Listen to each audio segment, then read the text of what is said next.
Mark was talking about tandem bicycles for single guys an hour ago. We all remember that? Well, I feel seen because I'm single and I have a tandem bicycle. Because I believe in manifestation, you know. It's Mother's Day today, apparently, you know. So my mother a text said, "Happy Mother's Day." Looked for a photo of us on my phone. Couldn't find one. Sent her a rose and a little heart. She responded. Didn't see what she said, but you know she responded, so we're all good. And then my dad texted me. Yeah, they're divorced, by the way. So my dad texted me, like, independently of that. And he's like, "Hey, did you wish your stepmom a happy Mother's Day?" And I was like, "It's Mother's Day, not hers day, so, I'll send her a message on Others Day." You know what I mean, everybody? But I didn't come to talk about that dumbass shit, everybody.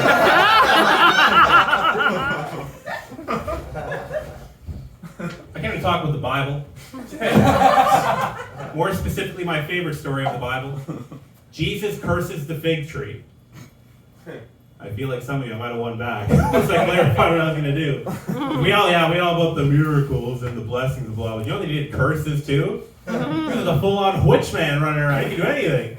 So, first of all, I have to clarify, this is a real story. Okay, first of all, I have to clarify, I am actually going to talk about this story. And it is real, you know. If you look up Jesus curses the fig tree, you'll find a lot of, like, pastors explain, like, well, you see, it's like a metaphor, you know, you don't have to think too hard about the cursing. But I'm going to tell you the story, and we'll figure out our own interpretation together, you know. Jesus and the boys, Jesus and his boys, his posse, his crew, they're all bricked up, squad style. They're headed in town. And Jesus, head of the pack, the alpha dog, he turns around and he says, "I'm hungry." And the other 12 go, "Yeah, all right." And 4 of them write that down, you know. Hey, you never know. It might be important that he said that.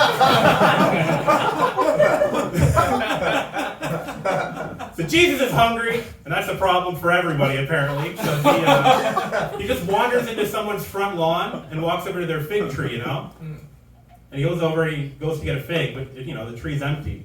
So he turns back, he's like, "Hey, why aren't there any figs on this tree?"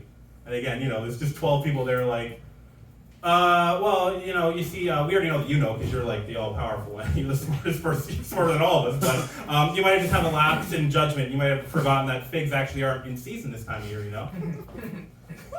You know, Jesus took some time to think, you know, figs aren't in season this year.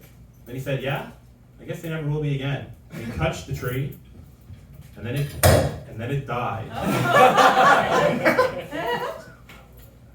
I don't know if he did literally curse the tree. I don't think he said anything like, "Oh, wait, oh, wait." I think he just, as written, he just touched it, and then the tree withered and died, and then he just kept walking to town with the other 12 in tow. And I just think, like, I'll fix that first.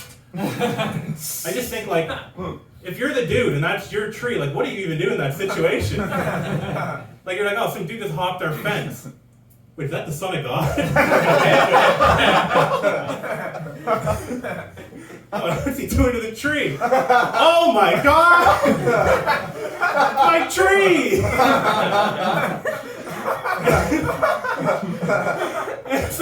You can't, like, you're not going to be like, "Hey, get out of there!" Because there's 12 other guys standing there watching him, 4 of them writing it down. Is this like the city? Are they like doing construction? Is this like, man, I don't understand. Then he just walks away. You might be thinking, well, yeah, but how does the story end? That's it. He walks away and they move on. They're like, anyways, then we got to town, right? He was hanging out at the market. That's it. Yeah, wow, what? Yeah, you're speechless as I was when I read this dang story, you know? Although one thing to note is that while all 4 did write it down, that story only appears in 3 of the four, you know, if you're not a Christian, first of all, good luck.